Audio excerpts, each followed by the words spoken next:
دعوت خطاب دے رہا ہوں حجت الاسلام والمسلمین مولانا محمد امین شہیدی صاحب۔ اعوذ باللہ من الشیطان اللعین الرجیم، بسم اللہ الرحمن الرحیم، الحمد للہ رب العالمین بارئ الخلائق اجمعین، والصلاة والسلام على جميع الأنبياء والمرسلين، سيما من سمي في الآفاق بأحمد وفي الأرض بأبي القاسم محمد.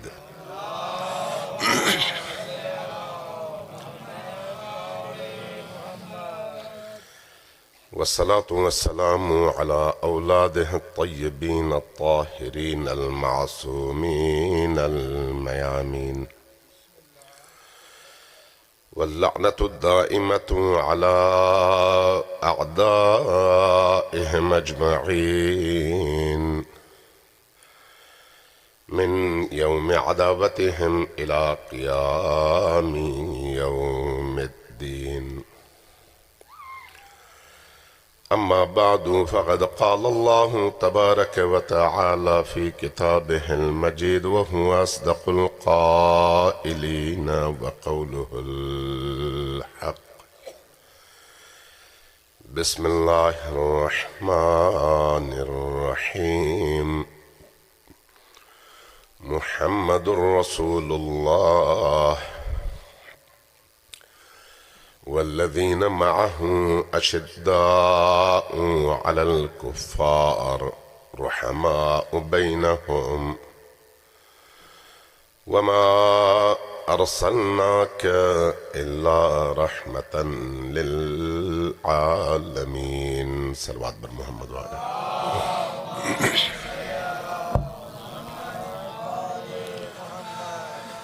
اللہ تبارک و تعالیٰ آپ سب کو نبی کریم اور ان کی آل کے رستے پر ہمیشہ استقامت کے ساتھ زندگی کی سانسیں لینے کی توفیق عطا فرمائے، اور ہم سب کو زندگی کے آخری مراحل تک نبی اور آل نبی کے عشق، ان کی محبت، ان کی مودت اور ان کے دکھائے ہوئے اور دیے ہوئے رستے پر مکمل ایمان کے ساتھ چلنے کی توفیق عطا فرمائے۔ چونکہ مجلس تمام مرحومین کی ترحیم کے لیے ہے، اس لیے ان مرحومین کو سب سے پہلے یاد کرتے ہیں جن کی یاد میں ہر سال آپ ان مجالس کا اہتمام کرتے ہیں۔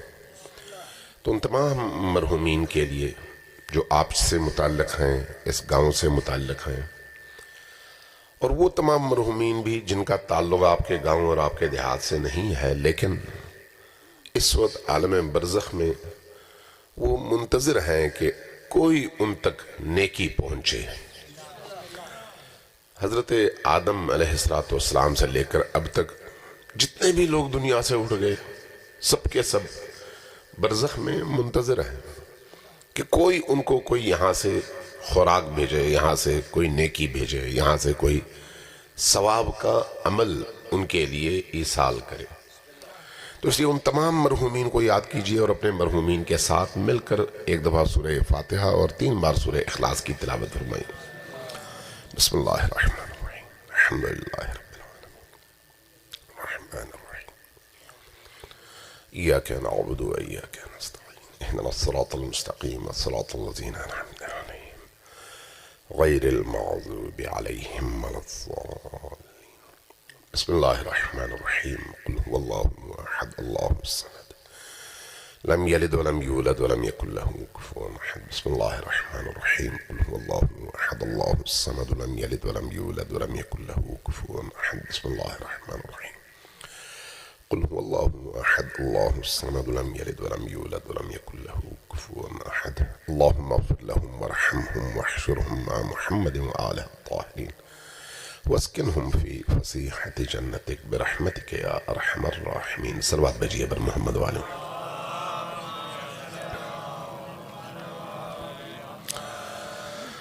عزیزان گرامی، چند مختلف موضوعات میں سے کچھ نکات جو میں محسوس کر رہا ہوں کہ شاید آج کی ضرورت ہو، ان پر مختصراً کچھ عرائض آپ کی خدمت میں پیش کروں گا۔ تو سب سے پہلے اس حوالے سے خود اسی ترحیم اور موت کے حوالے سے،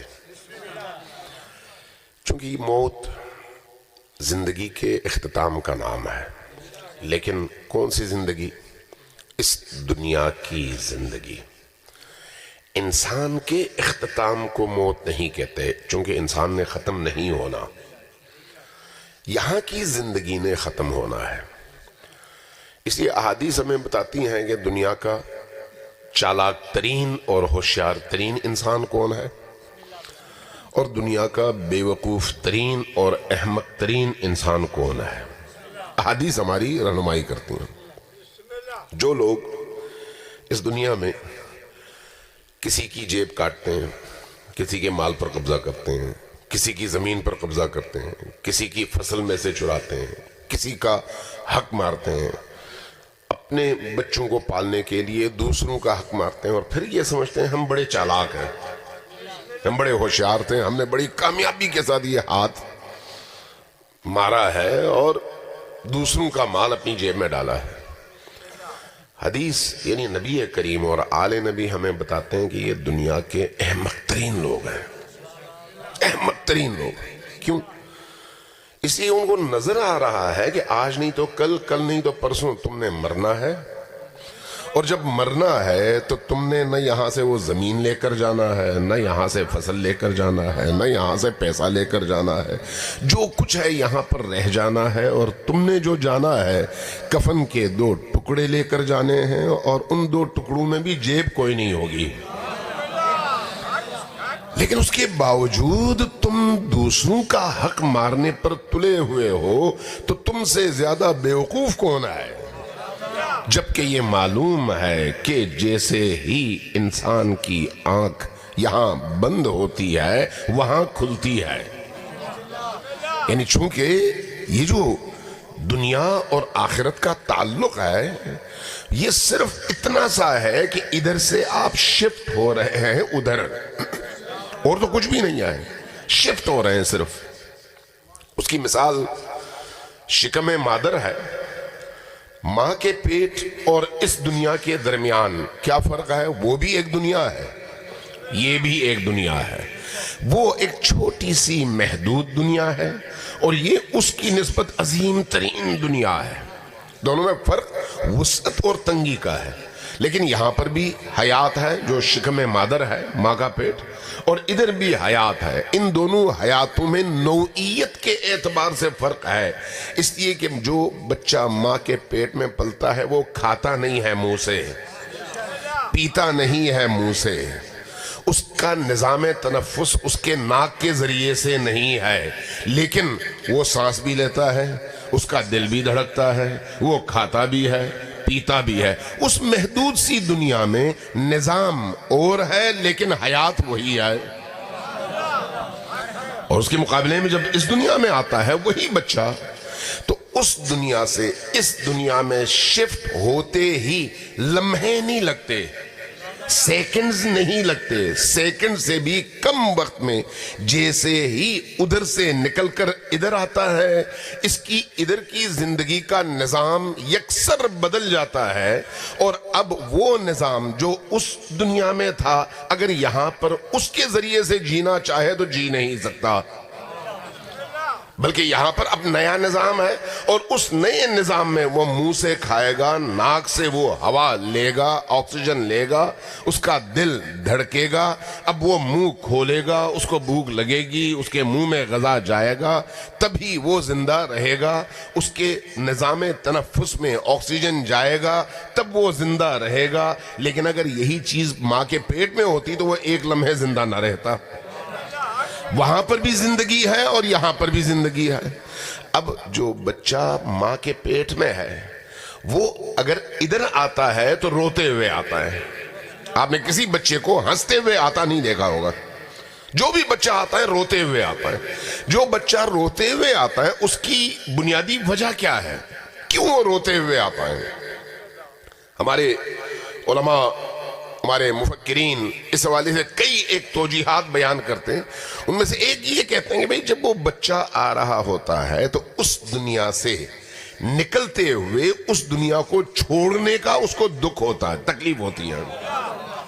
چونکہ اس تکلیف سے گزر رہا ہوتا ہے جہاں پر اس نے مانوسیت کی وجہ سے وہاں سے اس کی ایک اٹیچمنٹ ہو گئی ہے، ایک اس کا رابطہ مضبوط ہو چکا ہے.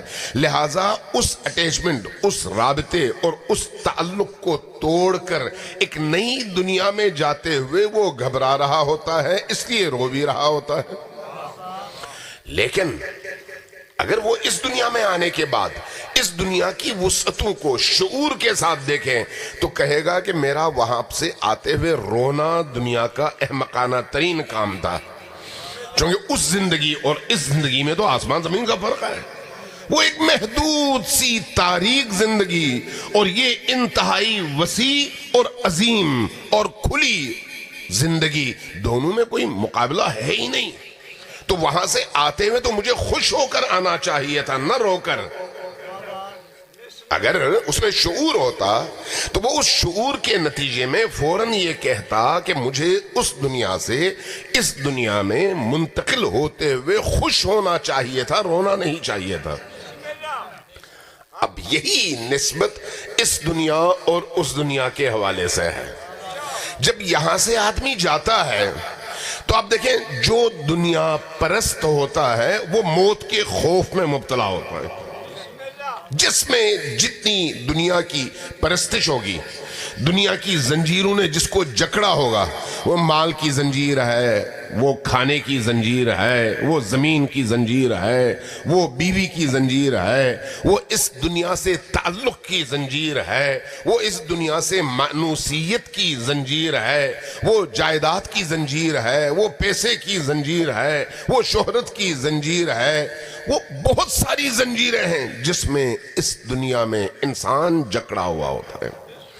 اگر ایک انسان باشعور ہو، ایک انسان آگاہ ہو، ایک انسان بامعرفت ہو تو بامعرفت انسان کبھی بھی اس تعلق کی زنجیر کو توڑتے ہوئے جب حقیقی دنیا کی طرف جا رہا ہوگا تو خوف زدہ نہیں ہوگا، خوشی سے جائے گا.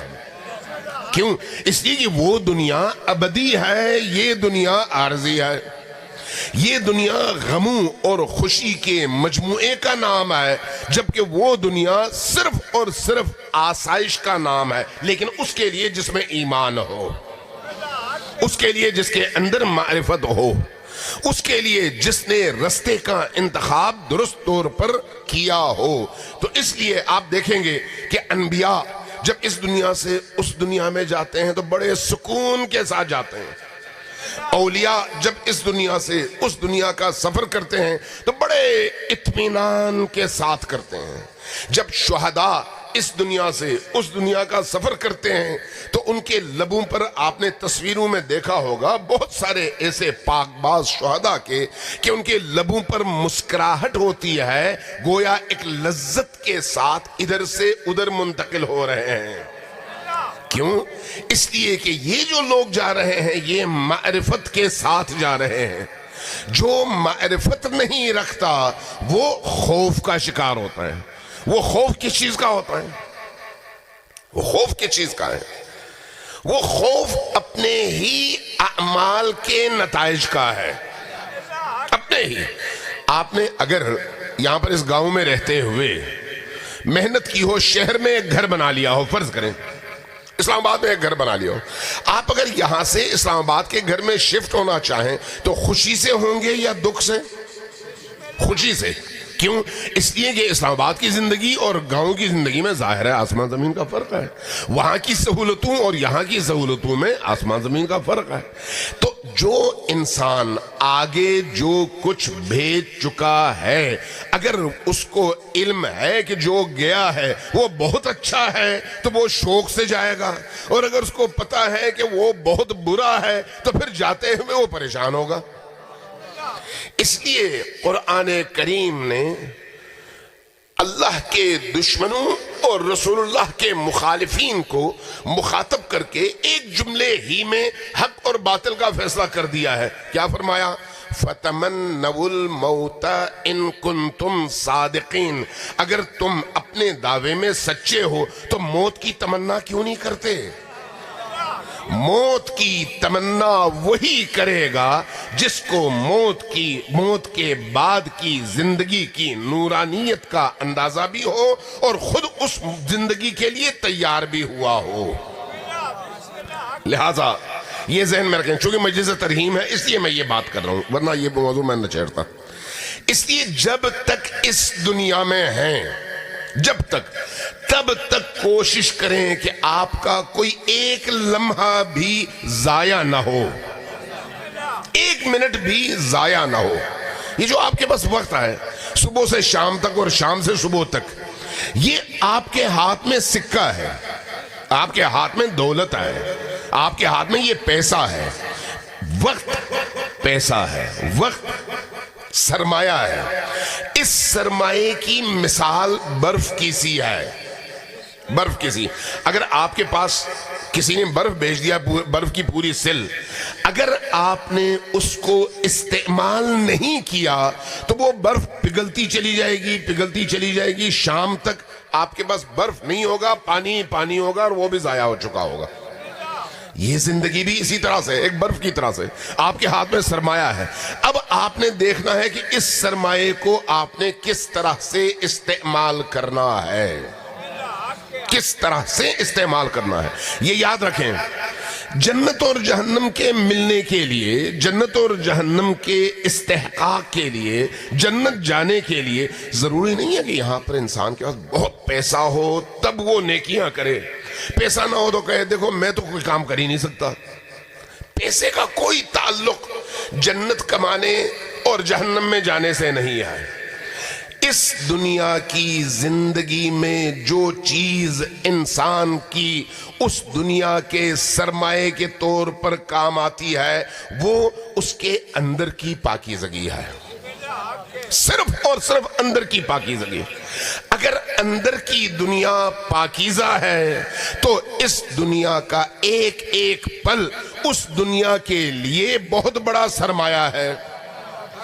اگر اندر کی دنیا پاکیزہ نہیں ہے تو اس دنیا میں ساری دنیا کے آپ مالک بنیں لیکن وہ ساری آپ کی ملکیت، سارا آپ کا پیسہ، سارا آپ کی جائیداد، وہ اس دنیا کی تباہی اور اس دنیا میں عذاب کے استحقاق کا سبب ہے اور کچھ بھی نہیں. اس لیے یہ یاد رکھیے، جب تک ہم یہاں پر ہیں ہماری ہر سانس عبادت بھی بن سکتی ہے اور ہماری ہر سانس جہنم کا شعلہ بھی بن سکتا ہے.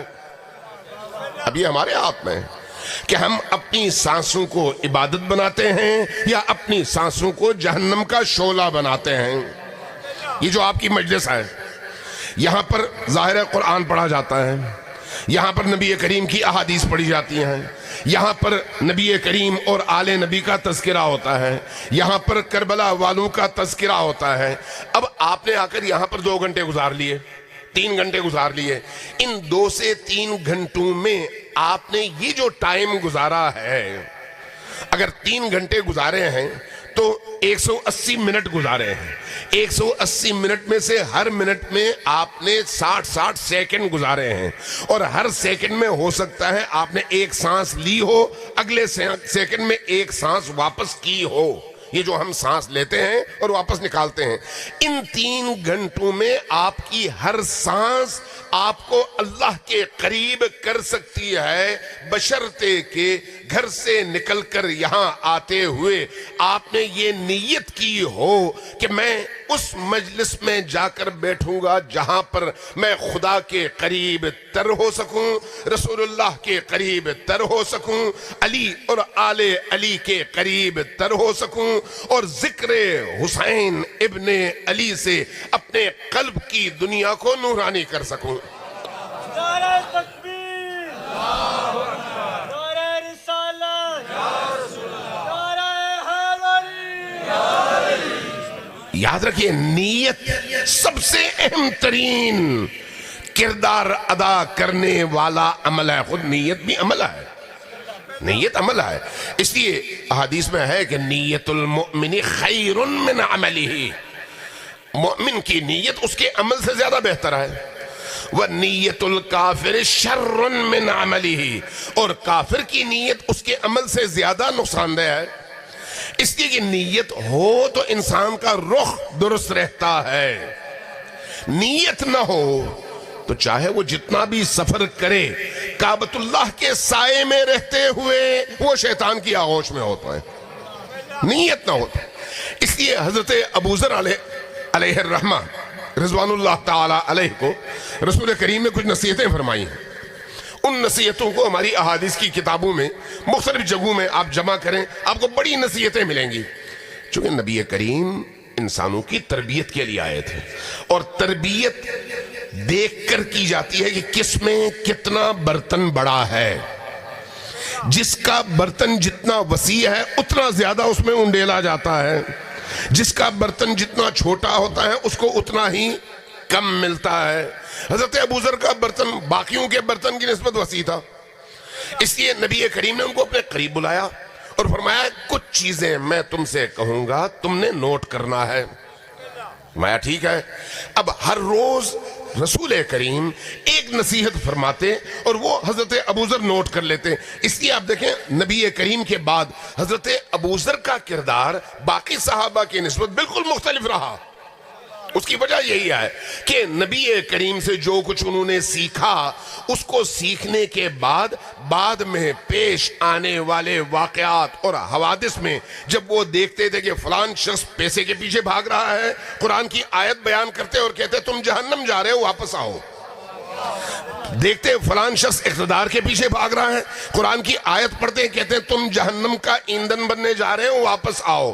یہی وجہ ہے کہ نبی کریم کے بعد حضرت ابوذر ہمیشہ در بدر رہے، اس لیے کہ نہ دولت مندوں کو ان کا یہ ایکٹ پسند تھا اور نہ اہل اقتدار کو، یہاں تک کہ آپ نے ربضہ میں ایسے مقام پر جہاں پر نہ کھانا تھا، نہ پانی تھا، نہ سائبان تھا، بے آب و گیاہ چٹیل میدان میں تڑپ تڑپ کر جان دی، جبکہ نبی کریم کے وہ عظیم ترین صحابی ہیں جن کے بارے میں نبی کریم نے فرمایا کہ ابوذر وہ ہیں جن کو دیکھنے کا اشتیاق جنت کو ہے، جنت جس کو دیکھنے کا مشتاق ہے وہ صحابی، لیکن ان کے ساتھ یہ سلوک ہوا، کیوں؟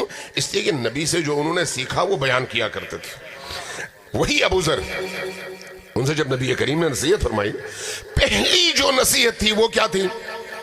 اے ابوذر، جب بھی کوئی بھی کام کرنا چاہو تو اس سے پہلے نیت کر لو، جو بھی کام کرنا چاہو، حتیٰ یہ پانی آپ کسی کو پلانا چاہتے ہیں نیت کر لیں، خود پینا چاہتے ہیں نیت کر لیں، یعنی دوسرے لفظوں میں ہر کام شعور کے ساتھ کریں، آگہی کے ساتھ کریں۔ جب آپ حتیٰ یہ پانی نیت کے ساتھ پئیں گے تو یہ پانی پینے کا عمل آپ کو اللہ کے قریب لے جائے گا۔ یہ کوئی بڑا کام تو نہیں ہے، پیسہ تو نہیں لگتا، دولت تو نہیں لگتی، محنت تو نہیں لگتی، آپ نے ویسے بھی پینا ہے ایسے بھی پینا ہے، نیت کر کے پئیں گے کہ خدا مجھے اس پانی کو پینے کے نتیجے میں صحت دے، سلامتی دے، تاکہ میں اس صحت مند جسم کے ساتھ اللہ کے بندوں کی خدمت کر سکوں، صرف اتنی سی نیت۔ نعرہ رسالت، نعرہ حیدری۔ اس لیے نبی کریم کی حدیث ہے، فرمایا ایک بیوی جب اپنے شوہر کو ایک پیالہ پانی پلاتی ہے اس نیت کے ساتھ کہ اللہ نے مجھے اپنے شوہر کی خدمت کرنے کا حکم دیا ہے، میں اللہ کی اطاعت کر رہی ہوں، تو اس نے کام کیا کیا؟ صرف ایک گلاس پانی پلایا۔ حدیث ہے کہ اس خاتون کی زندگی کے 60 سال کے گناہوں کی اللہ صرف اس ایک گلاس پانی پلانے کی پاداش میں مغفرت کر دیتا ہے۔ اس نے کیا کیا ہے؟ کچھ نہیں، وہ روٹین میں پانی تو پلاتی ہے، صرف اس نے نیت کی ہے، صرف نیت۔ یہ جو آپ گھر سے نکلے ہیں، اگر آپ گھر سے نکل کر ادھر آئے اس لیے کہ حاجی صاحب کا دل خوش ہو کہ چلو آپ نے ان کی دعوت قبول کر لیا ہے، تو یہاں پر اجر نہیں آئے، چونکہ آپ نے اللہ کو نہیں بلکہ حاجی صاحب کو دیکھا ہے۔ اگر آپ گھر سے نکلے ہیں کہ میں اس مجلس میں جاؤں گا جہاں پر ذکر حسین ہوتا ہے، دیکھیں نیتوں میں کتنا فرق ہے۔ آپ گھر سے نکلیں اس نیت سے کہ میں اس مجلس میں جاؤں گا جہاں پر ذکر حسین ہوتا ہے۔ یہاں پر میں آپ کو شیعوں کی روایت نہیں سناؤں گا، اہل البیت کی روایت نہیں سناؤں گا۔ امام احمد ابن حنبل اہل سنت کے بہت بڑے امام ہیں، فقیہ بھی ہیں، محدث بھی ہیں، مورخ بھی ہیں، بہت بڑے ستون ہیں، اور فقہ کے 4 اماموں میں سے ایک امام ہیں، اور اس وقت بھی ایک دنیا ان کی فقہ پر عمل کرتی ہے۔ عرب دنیا میں ان کے مقلدین بہت زیادہ ہیں۔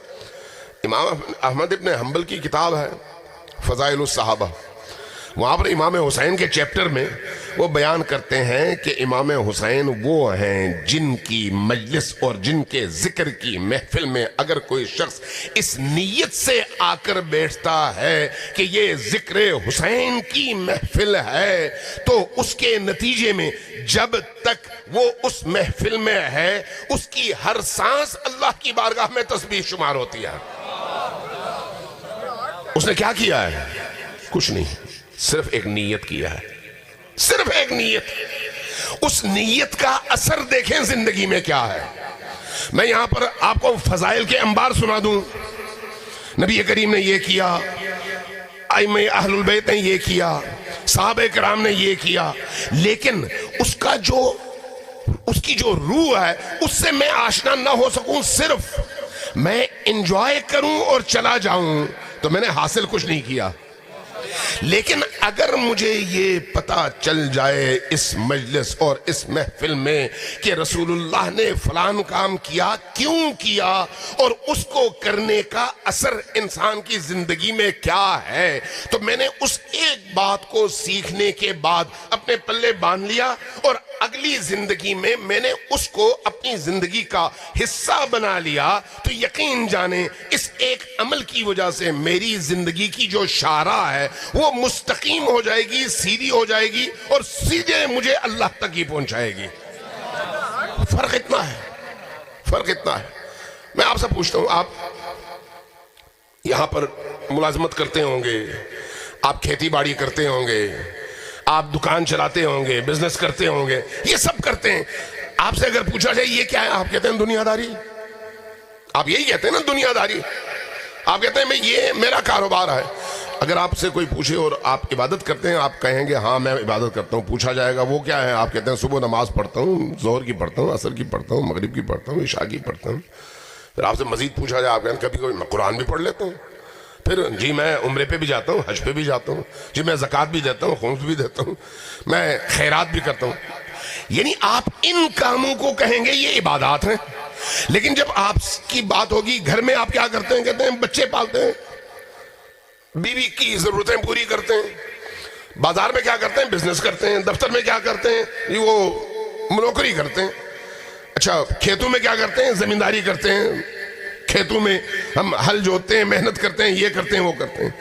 یعنی آپ نے تقسیم کیا ہوا ہے کہ یہ دنیا ہے اور وہ ثواب اور آخرت ہے، جبکہ حقیقت تو یہ نہیں ہے۔ حقیقت کیا ہے؟ حقیقت یہ ہے کہ آپ اگر مسکرا کر اپنے بچے کے چہرے کو مہربان نگاہوں سے دیکھیں تو آپ کی یہ نگاہ بھی عبادت ہے۔ آپ جب کسی مسلمان مومن سے آپ کا سامنا ہوتا ہے اور آپ اس کی طرف دیکھ کر ایک دفعہ آپ کے دل سے اس کے لیے دعا نکلتی ہے اور آپ کہتے ہیں اس نیت کے ساتھ، روٹین میں یعنی رٹے ہوئے جملے کے طور پر نہیں جس کا معنی بھی مجھے نہ پتا ہو، بلکہ اس شعور کے ساتھ کہ اس کو سلامتی ملنی چاہیے، آپ کہتے ہیں السلام علیکم ورحمت اللہ وبرکاتہ، تو یہ خود عمل جو آپ کر رہے ہیں یہ بہت بڑی عبادت ہے۔ جب آپ اپنے گھر میں حلال کی روزی بچوں کو کھلانے کے لیے، نوکری کے لیے نکلتے ہیں، بزنس کے لیے نکلتے ہیں، ہل جوتنے کے لیے نکلتے ہیں، جو آپ ایک ایک قدم اٹھاتے ہیں، ایک قدم اٹھاتے ہیں، رکھتے ہیں، اٹھاتے ہیں، رکھتے ہیں، آپ کا یہ ہر قدم اس نیت کی وجہ سے عبادت ٹھہرتا ہے. تو آپ کی زندگی کا ہر پل عبادت بن سکتا ہے. صرف یہ تو نہیں ہے کہ آپ نے پیسے خرچ کیے تو تب عبادت ہو، پیسے نہ دیں تو عبادت نہ ہو. نہیں، ایسا تو نہیں ہے.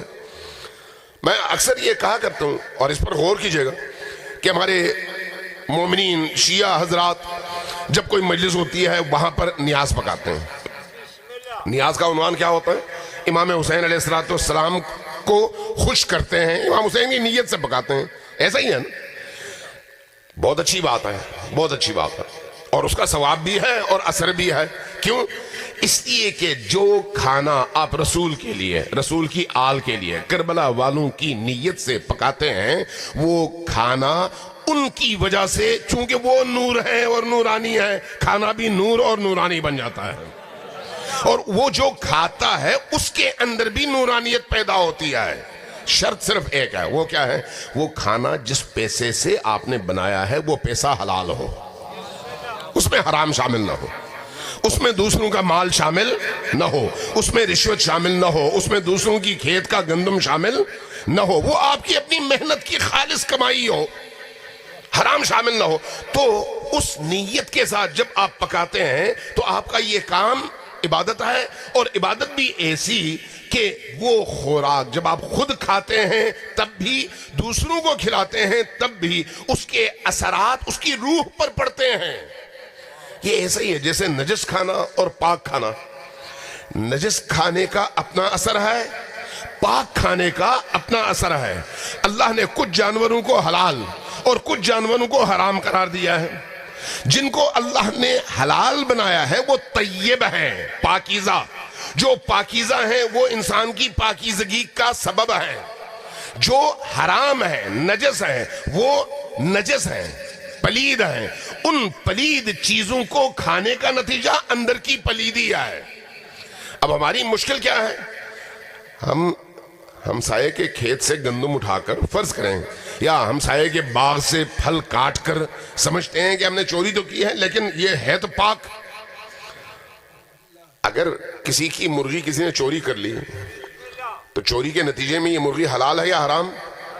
حرام ہے نا. لیکن ذبح کر کے سمجھتے ہیں یہ حلال ہو گیا. بھئی حلال کیسے ہوا؟ مری ہوئی مرغی لا کے کھاؤ یا زندہ لا کے ذبح کر کے کھاؤ، دونوں کا حکم تو ایک ہی ہے. لیکن ذبح کر کے کھانے سے ایک تسلی ہوتی ہے کہ نہیں بھئی میں نے ذبح کیا ہے اور اس کی گردن خود کاٹی ہے، اس لیے یہ حلال ہے. جبکہ حلال تو نہیں ہے، یہ بھی اسی طرح حرام ہے جس طرح سے مری ہوئی مرغی. لیکن مری ہوئی مرغی آپ اٹھا کے نہیں کھائیں گے کبھی بھی. کیوں؟ اس لیے کہ وہ آپ کے بچپن سے تربیت کا حصہ ہے کہ بھئی وہ کھانے سے وہ حرام ہے، وہ کھانے سے انسان کو یہ نقصان ہوتا ہے. لیکن یہاں پر چونکہ تربیت کا فقدان تھا اس لیے یہاں پر آگے ہی نہیں آئے. اس لیے یہ یاد رکھیں، یہ یاد رکھیں، عمل میں شعور کے ساتھ جب کوئی کام آپ انجام دیتے ہیں، اس شعوری کام کے نتیجے میں آپ کی دنیا بدلتی ہے. جیسا ماحول آپ بنائیں گے ویسا آپ پروان چڑھیں گے، ویسا. میں اس میں ایک مثال پہلے دے دوں. صلوات بھیجیں مر محمد و آل محمد.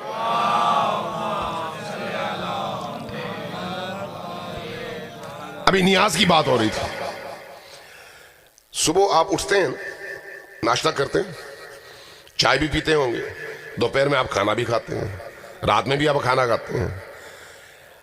وہ جو آپ امام حسین کے نام پر بنا کر کھاتے ہیں اور یہ جو روز صبح دوپہر شام کھاتے ہیں، اس میں فرق کیا ہے؟ کیا مٹیریل کا فرق ہے؟ نہیں. گوشت اور آلو کا فرق ہے کہ یہ کوئی اور گوشت ہے وہ کوئی اور گوشت؟ نہیں. پکانے کا فرق ہے؟ نہیں. چولہے کا فرق ہے؟ نہیں. دیگچی کا فرق ہے؟ نہیں. کس چیز کا فرق ہے؟ صرف نیت کا. صرف نیت کا. اگر صرف نیت کے فرق کی وجہ سے وہ کھانا اتنا نورانی ہو سکتا ہے جو حسین ابن علی کے نام پر کھلایا جائے، تو اگر آپ صبح اٹھ کر اپنی بیگم سے کہیں بیگم تم وضو کر کے امام حسین کی نیت سے چائے پکاؤ، امام حسین کی نیت سے روٹی پکاؤ، امام حسین کی نیت سے پانی پلاؤ. تو یہ جو کھانا، یہ جو چائے، یہ جو روٹی اس نے پکائی ہے، اس کا پکانا بھی عبادت ہے، کھلانا بھی عبادت ہے. اور وہ جو کھا رہا ہے وہ نورانی کھانا کھا رہا ہے، تاریک نہیں. فرق کیا تھا؟ صرف نیت کا. نیت کر لیں یہ نیاز امام حسین ہے، نیاز رسول ہے، نیاز اہل البیت ہے، نیاز شہداء ہے. صرف اس نیت کی وجہ سے آپ کا روٹین کا صبح سے شام تک کھایا ہوا کھانا بھی نورانی کھانا بن جاتا ہے. فرق صرف نیت کا ہے. بیگم سے کہیں، بیٹی سے کہیں، ماں سے کہیں، بہن سے کہیں، صرف وضو کر لیں. وضو کریں، چونکہ عمل جو وضو کے ساتھ کیا جائے اور وہ عمل جو بغیر وضو کے کیا جائے ان میں بڑا فرق ہے.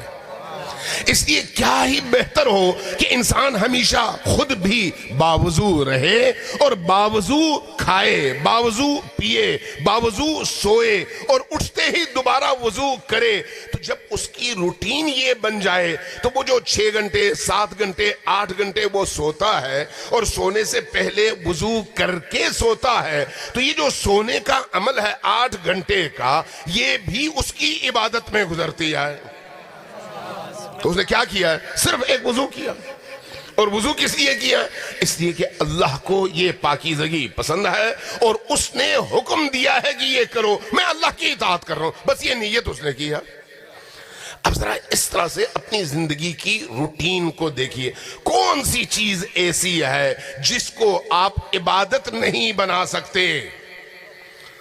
کبھی جب بات ہوتی ہے کہ امام حسین علیہ السلام، چونکہ ذکر مجلس امام حسین ہے نا، تو جب کوئی خطیب، کوئی عالم یہ کہے کہ امام حسین علیہ السلام کے کربلا کی زیارت کا ثواب یہ ہے، تو بعض لوگوں کو ہضم نہیں ہوتا. کہتے ہیں کیا ایسا ہو سکتا ہے؟ مثلا روایت ہے امام صادق علیہ السلام کی بارگاہ میں لوگ بیٹھے ہوئے تھے. تو آپ سے کسی نے جب امام حسین علیہ السلام کی زیارت کی فضیلت پوچھی تو آپ نے فرمایا کہ امام حسین کی زیارت کی فضیلت یہ ہے کہ ایک زیارت کرو تو ایک قبول شدہ حج سے زیادہ اس کا ثواب ہے. قبول شدہ حج، عام حج نہیں. عام حج اور ہے، آپ 100 حج کر لیں نہیں پتا قبول ہے یا نہیں ہے، لیکن جو حج قبول ہو جائے اس کا ثواب کم ہے. حسین ابن علی کی زیارت کا ثواب زیادہ ہے. صحابی نے پوچھا کہ یا ابن رسول اللہ، ایک قبول شدہ حج؟ حیرت سے، جیسے ہمیں حیرت ہوتی ہے بعض اوقات. فرمایا کہ ایک نہیں 10 قبول شدہ حج، یعنی ایک زیارت کا ثواب 10 قبول شدہ حج سے زیادہ ہے. عرض کیا یا ابن رسول اللہ، 10 قبول شدہ حج سے ایک حسین ابن علی کی زیارت کا ثواب زیادہ ہے؟ فرمایا 10 نہیں 100 قبول شدہ حج. یہ فرق کیوں ہے؟ کسی کو کہا 1، کسی کو کہا 10، کسی کو کہا 100. فرق ہے حاجی اور حاجی میں، زائر اور زائر میں. جس زائر کی معرفت جتنی بلند ہے اس کے ثواب کا مرتبہ اتنا بلند ہے. جس کی معرفت جتنی کم ہے اس کے ثواب کی مقدار بھی اتنی کم ہے. لہٰذا یہ بیان فرمایا. اب جب یہ اس طرح کی کوئی حدیث بیان ہوتی ہے تو بعض لوگوں کو ہضم نہیں ہوتا. اب میں اس سے بھی بڑی حدیث بیان کرتا ہوں. یہاں تک حدیث موجود ہے کہ اگر کوئی شخص کربلا نہ جائے، اپنے گھر میں کربلا کی طرف رخ کر کے امام حسین علیہ السلام کو مخاطب کرے، جو آپ عام طور پر نمازوں کے بعد ایک دفعہ سلام کرتے ہیں نا، السلام علیکہ یا ابا عبداللہ الحسین. فرمایا کہ جب ایک شخص کربلا کی طرف رخ کر کے یہ کہے السلام علیکہ یا ابا عبداللہ الحسین، تو اس ایک سلام کے عوض اس کو ایک قبول شدہ حج کا ثواب ملتا ہے. یہ پہلی حدیث سے بھی بڑی حدیث ہے اور اوپر کی حدیث ہے. تعجب سے پوچھا سائل نے، ایک قبول شدہ حج؟ فرمایا نہیں 10 نہیں 100. فرق کس لیے ہے؟ کس حوالے سے؟ معرفت کے حوالے سے. جس کی معرفت جتنی بلند اس کا ثواب اتنا بلند. اب یہ ہضم نہیں ہوگا. جب کسی سے کہیں اس کو ہضم نہیں ہوگا. وجہ کیا ہے؟ وجہ یہ ہے کہ اس کا معدہ بہت چھوٹا ہے, اس کا ذہن بہت چھوٹا ہے, اس کی معرفت اتنی محدود ہے کہ ان چیزوں کو اگر اس کے اندر انڈیل دیا جائے تو اس کو الٹی ہو جائے گی, وہ برداشت نہیں کر سکتا. ایک بچے کی طرح سے, بچے کو جب آپ 3 مہینے کا بچہ ہو تو آپ اس کو کیلا بھی تھوڑا سا نکالتے ہیں, اس کو میش کرتے ہیں, نرم کرتے ہیں, پھر اس کے منہ میں ڈالتے ہیں. لیکن اگر اس کے آپ منہ میں روٹی ڈال دیں تو وہ بیچارہ مر جائے گا, وہ برداشت نہیں کر سکتا, اس کا معدہ اس کو قبول نہیں کر سکتا. تو معرفت کی دنیا بھی ایسے ہی ہے. جس کی فکری صلاحیت اور ظرف جتنا چھوٹا, اس کو اتنی چھوٹی چھوٹی باتیں سمجھائیں, جس کا بڑا اس کو اتنی باتیں سمجھائیں. اس لیے نبی کریم کا فرمان ہے نکلم الناس بقدر عقولہم, ہم لوگوں سے ان کی عقلوں کی مقدار کے مطابق بات کرتے ہیں. جس میں جتنا ظرف ہے, جس میں جتنا برتن ہے, جو جتنا برداشت کر سکتا ہے, ہم اس کو اتنی ہی بتاتے ہیں. جس کا بڑا ہے اس کو بڑا, جس کا کم ہے اس کو کم. اب آئیے میں آپ کو ایک حدیث سناتا ہوں جو شیعہ اور سنی دونوں میں مشترک ہے. حدیث کیا ہے؟ اور بڑی عجیب اور مزے کی حدیث ہے. اگر کوئی شخص اپنی ماں والدہ کے چہرے کی طرف محبت بھری نگاہ سے ایک دفعہ دیکھے, نبی کریم کی حدیث ہے, اہل سنت میں بھی ہے اور اہل تشیع میں بھی ہے, محبت بھری نگاہ سے ماں کے چہرے کی طرف اگر کوئی بیٹا یا بیٹی دیکھے تو اس کو اللہ ایک قبول شدہ حج کا ثواب عطا کرتا ہے. یہ حدیث تو سب مانتے ہیں. تو کیا ماں کے چہرے کی قیمت زیادہ ہے یا حسین ابن علی کی؟ اگر ماں کے چہرے کی طرف ایک دفعہ نگاہ کا اتنا ثواب ہو سکتا ہے تو حسین کی زیارت کا کتنا ثواب ہونا چاہیے؟ اب یہ بات جب آپ کریں گے تو فوراً بات سمجھ آ جائے گی, پھر فوراً ذہن کھل جائے گا. مسئلہ ہے آپ کی نیت کا, مسئلہ ہے آپ کے ظرف کا. اس لیے کوشش کریں کہ آپ کی ان مجالس اور محافل میں صرف باتیں نہ ہوں, لفاظی نہ ہو, خطابت نہ ہو, صرف چسکے نہ ہوں, صرف انٹرٹینمنٹ نہ ہو, معرفت ہو جس سے دلوں کے دروازے کھلیں اور دلوں میں نور زندہ ہو جائے. اور نور تب زندہ ہوگا جب ان انوار قدسیہ کا ذکر ہوگا جس کو محمد و آل محمد کہتے ہیں. محمد و آل محمد کا تذکرہ انسان کی روح کو نورانی کر دیتا ہے. اس لیے مرحومین کے لیے ایصال ثواب کی مجلسوں کا جو بنیادی فلسفہ ہے وہ یہی ہے کہ جس طرح قرآن نور ہے اور پڑھنے سے دل نورانی ہو جاتا ہے, دیکھنے سے آنکھیں نورانی ہو جاتی ہیں, سننے سے کان نورانی ہو جاتے ہیں, سمجھنے سے دل نورانی ہو جاتے ہیں, ویسے ہی محمد و آل محمد بھی نور ہیں. ان سے محبت سے دل نورانی, ان کے ذکر کے سننے سے کان نورانی, سمجھنے سے آپ کی روح نورانی, اور ان کے ناموں کو پڑھنے سے, ان کا تذکرہ پڑھنے سے آپ کی نگاہیں اور آپ کے اذہان نورانی. اس لیے یہ دو نور مل کر ہماری ہدایت کا سبب بنتے ہیں. یہ دو نور مل کر, اسی قرآن کریم میں واضح طور پر اللہ نے یہ فرمایا کہ قد جاءکم من اللہ نور و کتاب مبین. اللہ نے تمہاری طرف دو چیزیں بھیجی ہیں, ایک نور ہے اور ایک کتاب مبین ہے. کتاب مبین اور ہے, نور اور ہے. کتاب آپ پڑھنا چاہیں, کتاب کیا ہے اللہ کی طرف سے؟ قرآن. قرآن اللہ کی کتاب ہے, لیکن اس کتاب کو پڑھنے اور سمجھنے کے لیے آنکھوں کا نور بھی ضروری ہے اور آنکھوں سے باہر کی دنیا کا نور بھی ضروری ہے. بے نور آنکھیں اس کتاب کو نہیں پڑھ سکتی, بے نور قلوب اس کتاب کو سمجھ نہیں سکتے. اس کتاب کے فہم کے لیے جہاں آنکھ میں نور ضروری ہے وہیں پر دل کا نور بھی ضروری ہے. اور دل کی نورانیت تب تک میسر نہیں ہوتی جب تک محمد و آل محمد کی محبت دل میں جگہ نہ بنائے. ان کی محبت سے دل نورانی ہوتا ہے. اگر ان کی محبت نہ ہو، ان کی مودت نہ ہو، ان کی ولایت نہ ہو تو دل تاریک ہی رہتا ہے. اس لیے یاد رکھیے، آپ کے گھر میں دیہاتوں میں عام طور پر یہ مسائل ہوتے ہیں اور جاتے ہیں تعویذ گنڈوں کے پیچھے، مختلف پیروں کے پیچھے. یہ یاد رکھیے، دل میں، آپ کے گھروں میں اگر آپ محسوس کرتے ہیں بے برکتی ہے، اگر آپ محسوس کرتے ہیں کوئی مشکل ہے، اگر آپ محسوس کرتے ہیں تاریکی ہے، تو اس کا ایک ہی علاج ہے کہ اپنے گھر میں قرآن زیادہ پڑھیں، اونچی آواز سے پڑھیں، اور ذکر اہل البیت زیادہ کریں اور اونچی آواز سے کریں. آپ کے صرف یہ جو تذکرہ ہے قرآن کا پڑھنا ہے یا اہل البیت کا تذکرہ ہے، یہ صرف مساجد و امام بارگاہوں کے لیے مخصوص نہیں ہے. آپ اپنے گھروں میں حدیث قصہ ضرور پڑھیں، ہفتے میں کم از کم ایک دفعہ ضرور پڑھیں. دعائے توسل گھروں میں ضرور پڑھیں، ہفتے میں کم از کم ایک دفعہ ضرور پڑھیں. نبی اور آل محمد پر درود اونچی آواز سے ضرور پڑھیں، ہفتے میں نہیں، ہر روز نہیں، شب و روز ضرور پڑھیں.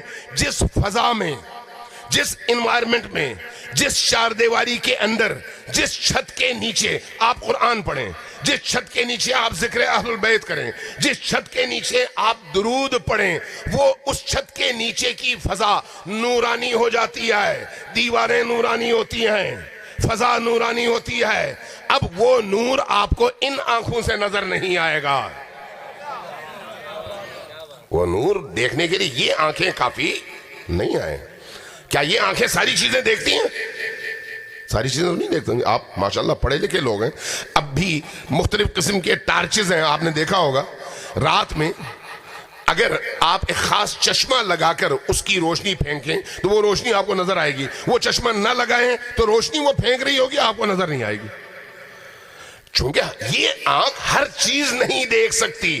کچھ چیزیں ایسی ہیں جن کے دیکھنے کے لیے دل کی آنکھ کا روشن اور نورانی ہونا ضروری ہے. اور جہاں خدا کا نور دیکھنا ہے، جہاں قرآن اور اہل البیت کا نور دیکھنا ہے، اس کے لیے دل کا نورانی ہونا ضروری ہے. ان آنکھوں کی ضرورت بھی نہیں رہتی. امام صادق علیہ السلام کے ایک شاگرد ہیں،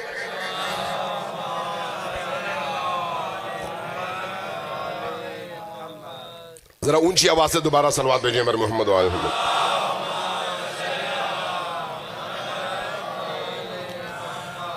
بور تو نہیں ہو گئے؟ تھک گئے ہو تو اپنی گفتگو ختم کرتا ہوں.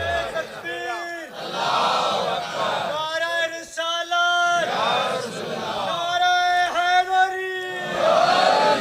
جو میں گفتگو کچھ اور کرنا چاہ رہا تھا، اللہم صلی علی محمد، گفتگو کچھ اور کرنا چاہ رہا تھا، وہ پھر پھیلتے پھیلتے ادھر آ گئی، اصل گفتگو رہ گئی.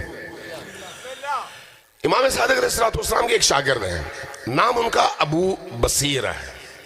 ابو بصیر. بصیر کس کو کہتے ہیں؟ بصیر کا تعلق بصارت سے ہے. بصارت یعنی آنکھ کی روشنی کو کہتے ہیں. اس لیے آپ کہتے ہیں نا فلان کی بصارت ٹھیک ہے، فلان کی بصارت ٹھیک نہیں ہے. بصارت آنکھ کی روشنی کو کہتے ہیں. آنکھ کی روشنی یعنی بینائی. بصارت کا نہ ہونا یعنی نابینا ہونا. بصیر اسی بصارت کا وہ فارم ہے جس کے اندر جو معنی پوشیدہ ہے وہ یہ ہے کہ جو شخص بہت زیادہ دیکھتا ہو، بہت زیادہ دیکھنے والے کو، جس کی نگاہ بہت زیادہ تیز ہو، اس کو کہتے ہیں بصیر، فعیل کے وزن پر. ابو بصیر کا کیا مطلب ہے؟ بصیر کا باپ. ابو بصیر عربی میں کہاں یہ ابو کا اضافہ اس فعیل کے وزن کے ساتھ کسی بھی کلمے کی طرف کہاں پر ہوتا ہے؟ جہاں پر کسی صفت، کسی خصوصیت کو مبالغے کی سطح پہ بڑھانا ہو. معنی کیا ہے؟ ابو بصیر میں ہی دیکھ لیں، یعنی جو شخص بہت ہی زیادہ دیکھتا ہو اس کو کہیں گے ابو بصیر. امام صادق علیہ السلام کے اس شاگرد کا نام ہے ابو بصیر. انہوں نے بڑی روایتیں نقل کی ہیں، بڑی روایتیں. میں اسی پر اپنی گفتگو اختتام کی طرف لے جاتا ہوں، چونکہ تقریباً پونا گھنٹہ ہو گیا ہے. اب مجھے تو نہیں محسوس ہوگا، آپ تھکے ہوں گے. ابو بصیر امام صادق علیہ السلام کے ساتھ ہمیشہ چلتے رہتے، جہاں ہوتے آپ تشریف لے جاتے ہیں ان کے پاس. بعض اوقات ایسا ہوتا کسی محفل میں بیٹھے ہوتے جہاں پر امام نے آنا ہے، تو ایسے ہی جیسے یہاں پر تشریف فرمائے آپ سب، وہ بھی بیٹھے ہوتے دیوار سے ٹیک لگا کر. ان کی ایک مشکل تھی کہ ان کی آنکھیں دیکھتی نہیں تھیں، نابینا تھے. نام ابو بصیر تھا لیکن وہ آنکھوں سے نابینا تھے. بیٹھے ہوتے محفل میں، اور جب سب بیٹھے ہوتے اچانک وہ کھڑے ہو جاتے. اب ساتھ والے چونکہ وہ نابینا ہیں جانتے ہیں، اس لیے پوچھتے کہ یا ابا بصیر کوئی کام ہے، کوئی ضرورت ہے، بتائیے ہم آپ کی مدد کریں. فرماتے ہیں نہیں کوئی ضرورت نہیں ہے، آپ اپنا کام کرو. چند لمحے گزر جاتے تو دروازہ کھلتا، امام اندر تشریف لے آتے.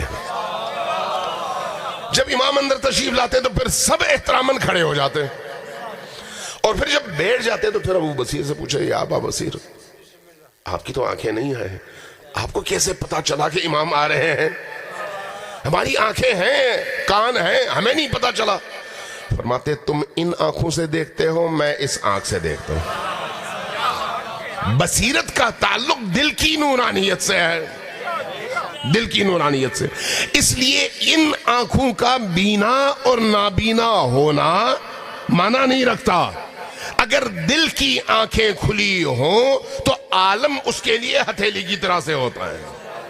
اس لیے اولیاء اللہ جن کو ہم اللہ کے ولی کہتے ہیں، جن میں خود نبی، سابقہ انبیاء اور اولاد انبیاء میں خصوصاً نبی کریم کی اولاد اور اہل البیت علیہ السلام شامل ہیں، یہ وہ ہستیاں ہیں جن کے سامنے ان کی یہ آنکھیں بند ہوں یا کھلی ہوں، عالم، پورا عالم اپنی پوری حقیقت کے ساتھ ایسے ہے جیسے آپ کے ہاتھ کی ہتھیلی ہے. اس لیے بعض لوگوں کو ہضم نہیں ہوتی، ان کو سمجھ نہیں آ رہی ہوتی. جب کہتے ہیں بھئی ائمہ غیب جانتے تھے یا غیب کی وہ خبر دے، ان کو ہضم نہیں ہوتا. بھئی تم وہاں تک پہنچ نہ سکے تو تم اگر پہنچ نہ سکے تو اس کا مطلب یہ ہے کہ وہ نہیں ہے. نہیں، ایسا تو نہیں ہے. تم نہیں پہنچ سکے، تم قاصر ہو، حقیقت تو وہی ہے. اب آپ دیکھیے امام زین العابدین علیہ السلام مطاف میں تشریف فرما تھے. خانہ کعبہ کے ارد گرد جو علاقہ ہے جہاں پر آپ طواف کرتے ہیں اس کو مطاف کہتے ہیں، وہاں پر تشریف فرما تھے. کچھ اصحاب بھی آپ کے ساتھ تھے. امام سجاد علیہ السلام نے، امام علی بن الحسین زین العابدین علیہ السلام نے وہاں پر بیٹھ کے ذکر پڑھنا شروع کیا. آپ کے ساتھ باقی لوگ بھی موجود ہیں. حج کا موسم ہے، حج ختم ہو چکا ہے، لوگ طواف پہ طواف کر رہے ہیں. ایک صحابی نے عرض کیا یا ابن رسول اللہ ما اکثر الحجیج، اے اللہ کے رسول کے فرزند، اس دفعہ حج میں بڑے لوگ ہیں اور طواف میں بھی، اس لیے بہت بڑی دنیا آئی ہوئی ہے.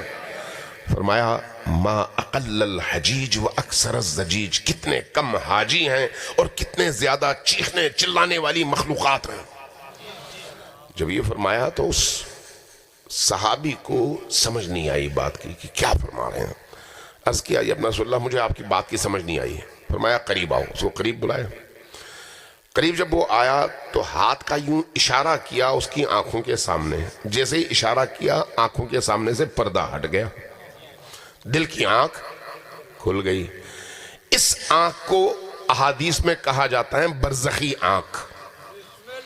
برزخی آنکھ. برزخی کا کیا مطلب ہے؟ انسان جب اس بدن کی قید سے آزاد ہوتا ہے نا، بدن کی قید سے کب آزاد ہوتا ہے؟ جب مرتا ہے، یا موت کے بعد، یا زندہ رہتے ہوئے تب جب بدن کی زنجیروں کو وہ توڑ دے. بات سمجھ آ رہی ہے میں کیا کہہ رہا ہوں؟ بدن کی زنجیروں کو جو توڑ دیتا ہے وہ اس دنیا میں زندہ رہتے ہوئے بھی بدن کی قید سے آزاد ہوتا ہے. جو آزاد ہوتا ہے اس کی آنکھیں کھلی ہوتی ہیں، لیکن جو اس دنیا میں بدن کی قید میں ہوتا ہے وہ جب مرتا ہے تو مرنے کے بعد بدن کی قید سے آزاد ہو جاتا ہے، پھر اس کی برزخ کی آنکھ کھل جاتی ہے. اب جو شخص مرتا ہے جیسے ہی بدن سے روح نکلتی ہے ویسے ہی اس کی برزخ کی آنکھ کھل گئی. اسی بچے کی طرح سے جو شکم مادر سے باہر آیا، شکم مادر میں وہ اس جھلی سے باہر کچھ بھی نہیں دیکھ سکتا. جو کچھ ہے اس کے اندر کی دنیا ہے. لیکن جیسے ہی وہ اس دنیا سے باہر آیا ہر چیز دیکھ رہا ہے, پورے عالم کو دیکھنے کی اس میں صلاحیت ہے. اسی طرح ایک شخص, ایک انسان جب اس دنیا سے فوراً مرتا ہے تو فوراً جس دنیا میں اس کی آنکھ کھلتی ہے وہ ہے برزخی آنکھ. اب اس برزخی آنکھ کے ساتھ جب وہ مرتا ہے تو آپ کی نیت کو بھی دیکھتا ہے اور آپ کے دل کو بھی دیکھتا ہے. وہی شخص جو ابھی چند لمحے پہلے آپ کے ساتھ تھا مر گیا. اب جب وہ مر گیا تو مرنے کے بعد وہ دیکھ رہا ہے کہ میرا بھائی کیا سوچ رہا ہے, میری بیوی کیا سوچ رہی ہے, میرا بیٹا کیا سوچ رہا ہے, اب ان کے ذہنوں میں کیا پک رہا ہے. ایک وراثت کی تقسیم کا سوچ رہا ہے, دوسرا کہہ رہا اب پتہ نہیں تجہیز و تکفین کیسے ہوگی, اور کوئی اور کہہ رہا اب ہمارے کھانے پینے کا بندوبست کون کرے گا, تیسرا کہہ رہا ہے اب ہم بے سرپرست ہو گئے, ہمارا خیال کون رکھے گا. ہر ایک کو اپنی فکر ہے, اس کی فکر کسی کو نہیں ہے. یہ میت سوچتا ہے اور میت دیکھتا ہے. تو یہ جو چشم برزخی ہے یہ کھلتی ہے تب جب دو صورتیں ہوں. ایک یہ کہ انسان اس دنیا میں رہتے ہوئے بدن کی زنجیروں کو توڑ دے, ایک یہ کہ اس دنیا سے اس دنیا میں شفٹ ہو اور زنجیروں سے آزاد ہو. یہ جو اولیاء اللہ ہیں وہ اس دنیا میں رہتے ہوئے اپنے بدن کی قید سے آزاد ہوتے ہیں. جب وہ بدن کی قید سے آزاد ہوتے ہیں تو پھر ہر چیز دیکھتے ہیں. یا پھر کوئی ولی آپ کو کچھ لمحوں کے لیے آزاد کر دے. امام سجاد نے یہی کام کیا. آنکھ اشارہ فرمایا, آنکھ کے سامنے سے پردہ ہٹ گیا. جیسے ہی پردہ ہٹا کیا دیکھا؟ وہی مطاف ہے, وہی خانہ کعبہ ہے, وہی آوازیں ہیں لبیک اللہم لبیک. لیکن اب حقیقت کیا نظر آ رہی ہے؟ یہ جو لوگ خانہ کعبہ کے ارد گرد طواف کر رہے ہیں ان میں کوئی کتا ہے, کوئی خنزیر ہے, کوئی سانپ ہے, کوئی اژدہا ہے, کوئی بھیڑیا ہے, کوئی لومڑی ہے, کوئی کچھ اور ہے. چند انسان بھی وہاں پر موجود ہیں, سب طواف کر رہے ہیں. فرق صرف یہ ہے کہ پہلے یہ حقیقت نظر نہیں آ رہی تھی, اب حقیقت نظر آ رہی ہے, اور نظر بھی صرف اسی کو آ رہی ہے جس کی نگاہوں کے سامنے سے پردہ ہٹا ہے, باقیوں کو تو نظر نہیں آ رہی. یہ کیا ہے؟ یہ حقیقت عالم ہے اور حقیقت انسان ہے. حقیقت انسان. اس لیے امیر المومنین کا ایک فرمان ہے, امیر المومنین علی ابن ابی طالب علیہ السلام کا ایک فرمان. وہ فرمان کیا ہے؟ فرمایا کہ دیکھو, لو تکاشفتم ما تدافنتم, اگر تم ایک دوسرے پر کشف ہو جاؤ. کشف کس کو کہتے ہیں؟ پردے کے ہٹنے کو. کوئی چیز چھپی ہوئی ہے اس کے آشکار ہونے کو کشف ہونا کہتے ہیں. لو تکاشفتم, اگر تم ایک دوسرے کو کشف کر لو, پردہ ہٹ جائے, ما تدافنتم, ایک دوسرے کو دفنانے کے لیے بھی تیار نہیں ہوگے. کیوں؟ مثال آپ کے سامنے, آپ یہاں سے نکلیں شہر کی طرف جاتے ہوئے, رستے میں اگر کہیں پر کوئی کتا مرا ہوا پڑا ہو, بدبو آ رہی ہو, تو آپ اس کے قریب جا کے بیٹھتے ہیں؟ نہیں. کھڑے ہوتے ہیں؟ نہیں. کیا کرتے ہیں؟ رستہ بدلتے ہیں, ذرا دور سے نکل جاتے ہیں. کیوں؟ اس سے اٹھنے والے تعفن اور بدبو کی وجہ سے. امیر المومنین کیا فرماتے ہیں؟ لو تکاشفتم ما تدافنتم, اگر ایک دوسرے پر کشف ہو جاؤ. کیوں؟ کشف ہونے کے نتیجے میں اصل انسان سامنے آتا ہے. جب اصل انسان سامنے آتا ہے تو پھر وہاں پر پتہ چلتا ہے یہ اندر سے بھیڑیا تھا, یہ اندر سے کتا تھا, یہ اندر سے خنزیر تھا, یہ اندر سے لومڑی تھا. یعنی جو اس میں صفات ہیں وہی صفات حیوانی شکل میں اس کے اندر موجود نظر آ رہی ہیں. جب اس کیفیت کے ساتھ پردہ ہٹ جائے تو پھر کون کسی کے قریب جائے گا؟ کسی کے قریب جا ہی نہیں سکتا, اس لیے کہ پردہ ہٹ گیا. اس لیے اللہ کی رحمانیت اور رحیمیت کے تقاضوں میں سے ایک یہ ہے کہ وہ ستار ہے اور پردہ ڈال کر ہمیں ایک دوسرے کے سامنے اچھا بنا کر پیش کرتا ہے. یعنی مجھے آپ بہت اچھا سمجھتے ہیں, میں آپ کو بہت اچھا سمجھتا ہوں. یہ اللہ تبارک و تعالیٰ کا ڈالا ہوا وہ پردہ ہے جس نے مجھے آپ سے اور آپ کو مجھ سے ایک اچھی شکل میں آشنا کر رکھا ہے. پردہ ہٹ جائے تو امیر المومنین کا فرمان آپ کے سامنے ہے, لو تکاشفتم ما تدافنتم. اس لیے اپنے آپ پر غور کرنے کی ضرورت ہے کہ میرے اندر صفات کیا ہیں, میرے اندر کیا ہے. یاد رکھیے, یہ جو ہم کہتے ہیں نا جنت جہنم, دنیا سے جانے کے بعد ایک جنت ہے ایک جہنم ہے، ٹھیک ہے، لیکن وہ جنت جو مرنے کے بعد ہے کیا ابھی ہے یا نہیں ہے؟ وہ جہنم جو مرنے کے بعد ہے ابھی ہے یا نہیں ہے؟ کہاں پر ہے؟ کہاں پر ہے؟ بتائے گا کوئی کہ کہاں پر ہے؟ خود انسان کے اندر ہے، خود انسان کے اندر۔ اپنے اندر غور کریں، اگر آپ کو عبادتوں میں لذت فیل ہوتی ہے تو یہ جنت ہے، اگر آپ کو گناہ کر کے لذت فیل ہوتی ہے تو یہ جہنم ہے، اگر آپ کو حرام کھاتے ہوئے مزہ آتا ہے تو یہ جہنم ہے، اگر آپ کو کسی غریب کی مدد کرتے ہوئے خوشی محسوس ہوتی ہے تو یہ جنت ہے، اگر کسی کا حق مارتے ہوئے آپ خوشی فیل کرتے ہیں، اندر سے آپ کو دکھ نہیں ہوتا، اپنے آپ پر افسوس نہیں ہوتا، تو یہ آپ کے اندر کا جہنم ہے۔ لیکن کسی کو دے کر خود بھوکا رہ کر، کسی اور کا پیٹ پال کر، کسی اور کی بھوک اور پیاس مٹا کر آپ اندر لذت فیل کرتے ہیں تو سمجھیں یہ جنت ہے۔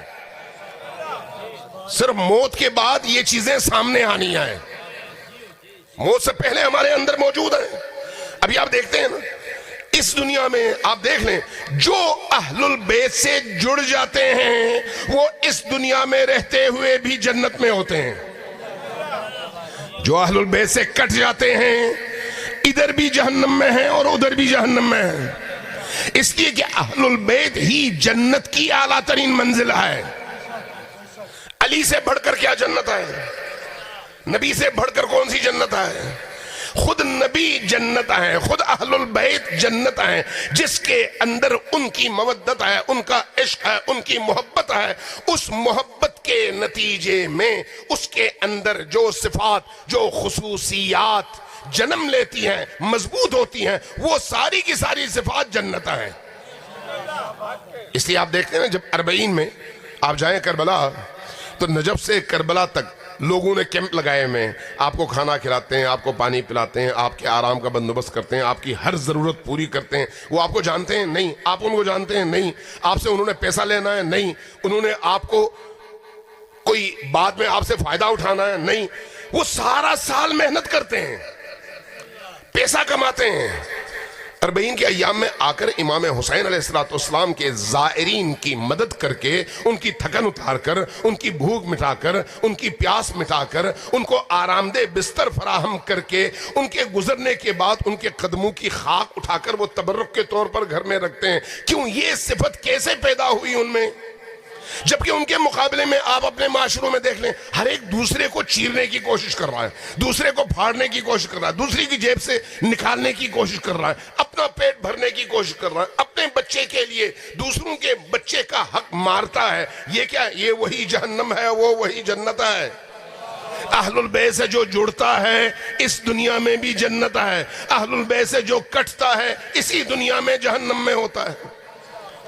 آپ نے ہانڈی پکائی ہے نا، جو آپ ڈالیں گے وہی آپ نکالیں گے۔ اس لیے آپ یہ دیکھ لیں آپ نے اپنے اندر کون سی صفات کو زندہ کیا ہوا۔ جو آپ نے اپنے اندر صفات زندہ کی ہیں، انہی صفات کو دیکھ کر آپ کو علم ہو جانا چاہیے کہ ادھر جانے کے بعد آپ کو کیا ملنا ہے۔ یہی ملنا ہے جو یہاں پر ہے، اس کے علاوہ کچھ نہیں۔ جو ملنا ہے وہ آپ کے اندر ہے اور یہیں پر ہے۔ اس لیے یہاں سے جاتے ہوئے صاف ہو کر جائیں، یہاں سے جاتے ہوئے صاف ہو کر جائیں۔ جتنا بھی یہاں پر مجمع ہے ان میں سے کوئی بھی ایسا بندہ نہیں ہے جو لکھوا کر لے کر آیا ہو کہ میں نے 80 سال عمر یہاں پر گزارنی ہے۔ کوئی ہے آپ میں سے؟ آپ قبرستانوں میں جائیں نا، آپ کو جوانوں کی قبریں بوڑھوں سے زیادہ ملیں گی، اس لیے وہ لکھوا کے لے کے نہیں آئے۔ تو ہمارے پاس کیا ہے؟ ہمارے پاس یہی نیت تو ہے، ہمارے پاس یہی ٹائم ہے جو اس وقت ہمارے پاس موجود ہے۔ اس ٹائم کو یوٹیلائز کر کے پاک کریں خود کو، دعا کریں ایک دوسرے کے لیے، ایک دوسرے کے لیے نیکی کے جذبات کو اپنے دل میں جگہ دیں، ایک دوسرے کی مغفرت کا سامان فراہم کریں، انتقامی جذبات کو دبائیں اور مغفرت اور معافی کے جذبات کو ابھاریں۔ انتقامی جذبہ آگ ہے اور معافی کا جذبہ پانی۔ پانی جنت ہے اور آگ جہنم۔ یہی صفات ہیں جو انسان کے اندر ہے۔ اس لیے اگر کوئی آپ سے زیادتی کرے، آپ اگر اللہ کی بارگاہ میں جائیں اور کہیں بار الہ، چونکہ تو معاف کرنے والا ہے میں نے اس کو معاف کر دیا، اب تو مجھے معاف کر دے، تو یقین جانے ہو نہیں سکتا کہ آپ کے گناہ معاف نہ ہوں۔ ہم جو صبح سے شام تک اللہ کی بارگاہ میں معافیاں مانگتے ہیں، روزی مانگتے ہیں، اپنے لیے مانگتے ہیں، دعا کیوں نہیں قبول ہوتی؟ کبھی سوچا اس پر؟ دعا کیوں نہیں قبول ہوتی؟ دعا کی قبولیت کا مطلب یہ ہے کہ آپ اس اہل ہو گئے ہیں، وہ اہلیت پیدا ہو گئی ہے۔ جب آپ دعا کر رہے ہیں کہ خدایا مجھے معاف کر دے، خدا اگر پوچھے تم نے میرے بندے کو معاف کیا تھا، تو میرے پاس اگر جواب ہاں میں ہے تو پھر خدا بھی آپ کو معاف کر دے گا۔ لیکن اگر آپ کہیں میں تیرے بندے کو تو معاف نہیں کروں گا لیکن تو مجھے معاف کر دے، تو وہ کہے گا جب تو میری سنت پر عمل نہیں کرتا تو پھر مجھ سے یہ دعا کیوں کرتا ہے؟ دوسری طرف آپ اللہ سے روزی مانگتے ہیں، خدایا میرے رزق اور روزی میں اضافہ فرما، تو کیا آپ نے اپنے سے غریب تر کسی بندے کی بھوک میں، پیاس میں، برہنگی میں، ضرورت میں آپ نے اس کی ضرورت پوری کی ہے؟ اگر آپ نے اس کی ضرورت پوری کی ہے اور اپنی ضرورت اللہ سے مانگ رہے ہیں تو یقین جانیں اللہ آپ کی ضرورت فوراً پوری کرے گا، اس لیے کہ آپ اس کے بندوں کی ضرورت پوری کر رہے ہیں۔ لیکن اگر آپ اس کے بندوں کی ضرورت پوری نہ کریں اور خود جا کر اللہ سے کہیں اللہ مجھے دے، تو وہ پوچھے گا کہ تم نے میرے بندے کی ضرورت تو پوری نہیں کی جبکہ تو پوری کر سکتا تھا، تو میرے سامنے کیا منہ اٹھا کے آیا؟ اس لیے دعائے کمیل میں آپ 3 4 5 6 جملے پڑھتے ہیں، بڑے ہی عجیب گہرے اور عمیق جملے ہیں۔ اللہم اغفر لی الذنوب التي تحت كل عصم، باراللہ مجھے میرے وہ سارے گناہ جو عصمت اور پاکیزگی کے پردوں کو ہٹا کر مجھے نجس کرتے ہیں، وہ میرے سارے گناہ معاف کر دے تاکہ میں پاک ہو سکوں۔ اللہم اغفر لی الذنوب التي تحبس الدعاء، باراللہ میرے وہ سارے گناہ جو میری دعاؤں کو اوپر جانے سے روکتے ہیں، وہ گناہ مجھے معاف کر دے تاکہ میرے دعاؤں کی تجھ تک رسائی ممکن ہو سکے۔ اللہم اغفر لی الذنوب التي تنزل البلاء، خدایا میرے وہ گناہ جس کی وجہ سے تیری طرف سے بلائیں مجھ پر نازل ہوتی ہیں، یعنی جو بلائیں جو آزمائشات مجھ پر نازل ہوتی ہیں ان میں سے ایک بڑی تعداد ان کی ہے جو ہمارے اپنے کرتوت کی وجہ سے ہے، ہمارے اپنے گناہوں کی وجہ سے ہے۔ تو اس لیے فرماتے ہیں کہ وہ گناہ جس کی وجہ سے مجھ پر بلائیں نازل ہوتی ہیں وہ مجھے معاف کر دے۔ تو اگر انسان اپنے اور رب کے معاملے کو صاف کرنا چاہے تو اس کا ایک بہترین رستہ یہ ہے کہ اپنے اور بندوں کے معاملات کو صاف کرے۔ اگر بندوں کے ساتھ اپنا معاملہ صاف کر دیں تو اللہ سے آپ کا معاملہ خود بخود صاف ہو جاتا ہے۔ میں آپ ایک حدیث پڑھتا ہوں اس کے بعد گفتگو ختم۔ جو لوگ تھک گئے ہیں ذرا صلوات بھیجیں ہمارے محمد و آل محمد۔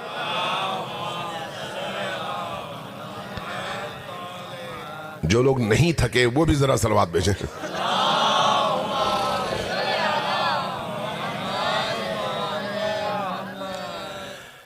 حضرت ابو بصیر کے حوالے سے میں عرض کر رہا تھا، یہ یاد رکھیے، اہل البیت آپ اور ہماری نجات کا وہ ذریعہ ہیں کہ اگر ان کی محبت، ان کی ولایت، ان کی عقیدت، ان سے وابستگی ہمارے دل میں ہے اور اس پر ہمارا ایمان ہے تو ہمارے اعمال کی کوتاہیوں کا ازالہ ہو سکتا ہے۔ اعمال کی جو کوتاہیاں ہیں ان کا ازالہ ممکن ہے، ہو سکتا ہے معاف ہو جائے، ہو سکتا ہے ہمیں آزمائشات میں ڈال دیا جائے، ہو سکتا ہے ہمیں کسی مشکل میں ڈال کر اس کے عوض ہمارے وہ گناہ معاف کر دیے جائیں، اس کا امکان ہے۔ لیکن اگر میں دنیا کا عابد ترین انسان ہوں، زاہد ترین انسان ہوں، 1000 سال سے میں سجدے کر رہا ہوں، لیکن اگر میرے دل میں نبی اور ان کی آل کی مودت، محبت اور ولایت نہ ہو تو میری 1000 سال کے سجدے میرا کچھ نہیں بگاڑیں گے اور مجھے نجات ممکن نہیں ہے مل سکے۔ یہ یاد رکھیں، یہ یاد رکھیں۔ اہل البیت دروازہ ہیں اللہ کی رحمت کا۔ اگر رحمت خدا تک پہنچنا چاہیں تو اہل البیت کا دامن تھامیں. اگر اس دروازے تک آپ پہنچ گئے تو اللہ کی ساری رحمت آپ پر نچھاور ہو رہی ہے. یہ بنیاد ہے، بنیاد. ابو بصیر اپنے گھر سے نکلے مدینہ میں، امام صادق کی بارگاہ میں آ رہے تھے. رستے میں کسی نے ان کو سلام کیا، آپ نے جواب دیا. اس نے کہا یا ابا بصیر، آپ نے مجھے پہچانا؟ فرمایا کہ نہیں. کہا میں فلان ابن فلان ہوں. کہا ہاں تمہارے بارے میں سنا ہے میں نے. کہا آپ نے کیا سنا ہے میرے بارے میں؟ کہا کہ میں نے سنا ہے کہ تم بہت برے آدمی ہو، برائیاں کرتے ہو، لوگوں کو ڈراتے ہو، لوگوں سے پیسے اینٹتے ہو، لوگوں کی جائیدادوں پر قبضہ کرتے ہو، تم سے لوگ تنگ ہیں. کہا ہاں آپ نے درست سنا ہے، میں ایسا ہی ہوں. کہا آپ کہاں جا رہے ہیں؟ کہا امام صادق علیہ السلام کی بارگاہ میں، فرزند رسول کی بارگاہ میں. کہا اچھا جب آپ جا رہے ہیں تو میرا بھی سلام کہیے امام صادق علیہ السلام کو. کہا اچھا ٹھیک ہے میں کہتا ہوں.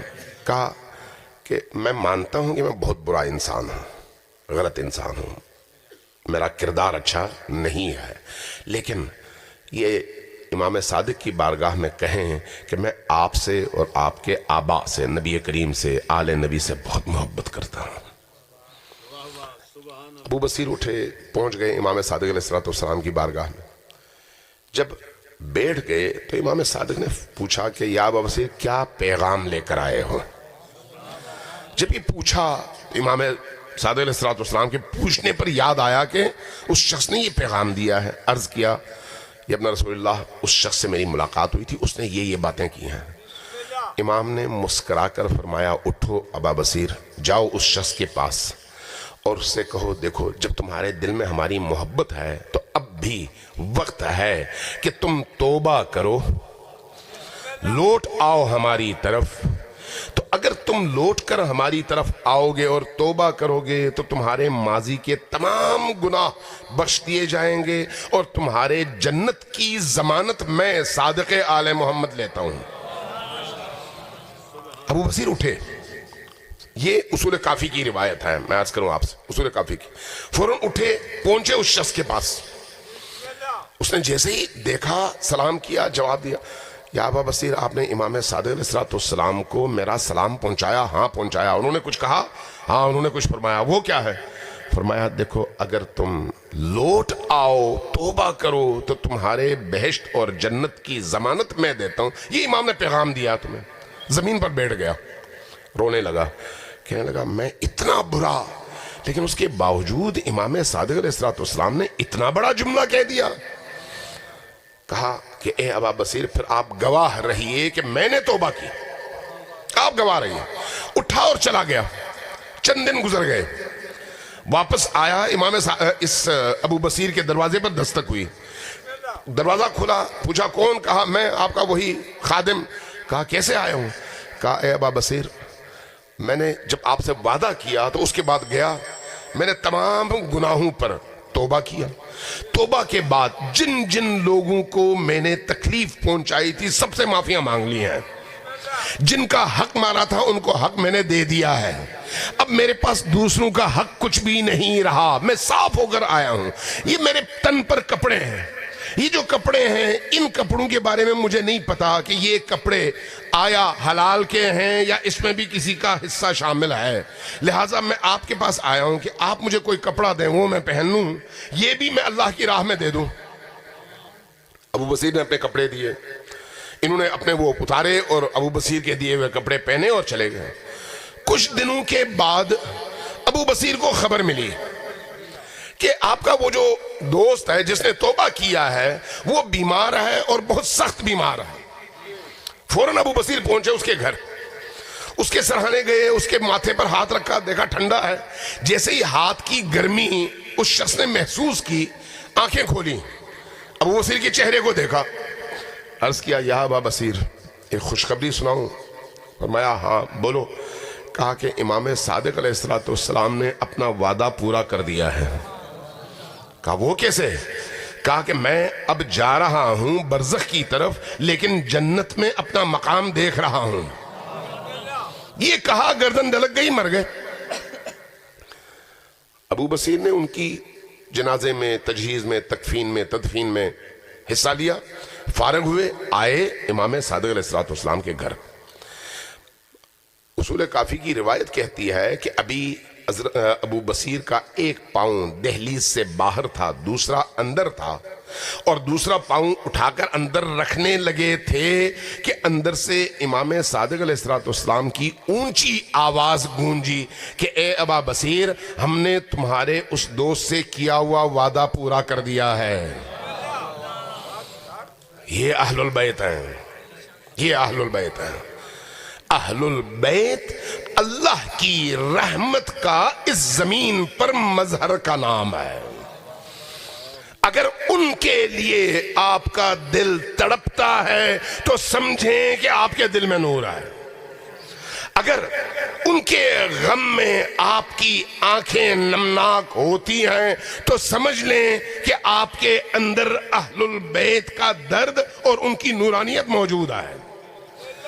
اس لیے ہم جب مجالس ہوتی ہیں تو ابھی اہل البیت کے غم کا تذکرہ شروع نہیں ہوتا اور لوگوں کی نگاہیں جھک جاتی ہیں، کندھے جھک جاتے ہیں، اور آہستہ آہستہ ان کی آنکھوں سے آنسو بہنے لگتے ہیں۔ کس لیے؟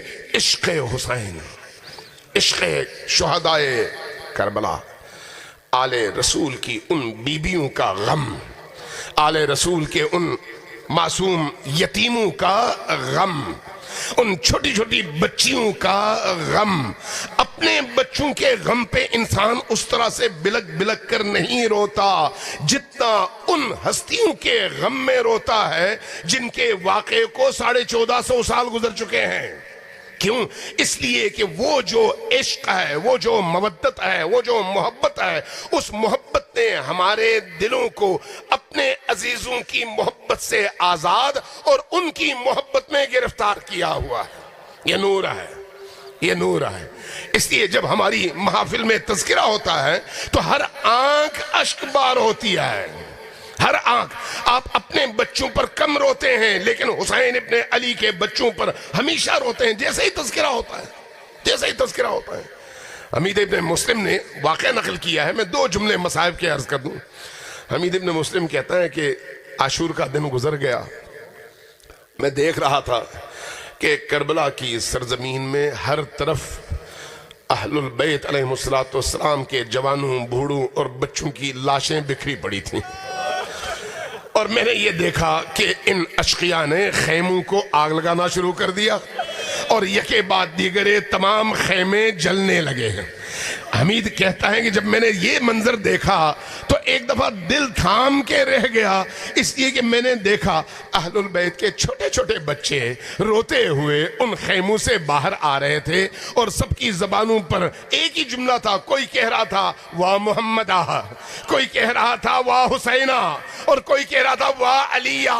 سب کی زبانوں پر اپنے بڑوں کے نام تھے اور روتے ہوئے صحرائے کربلا کی تاریکیوں میں گم ہو رہے تھے۔ میں نے جب یہ منظر دیکھا تو میں دل پکڑ کر رہ گیا کہ یہ دن بھی آنا تھا فاطمہ کے لال پر، یہ دن بھی دیکھنا تھا نبی کے بچوں نے، اور اسی امت کے ہاتھوں جس کو نبی نے جہنم سے نجات کی نوید سنائی تھی۔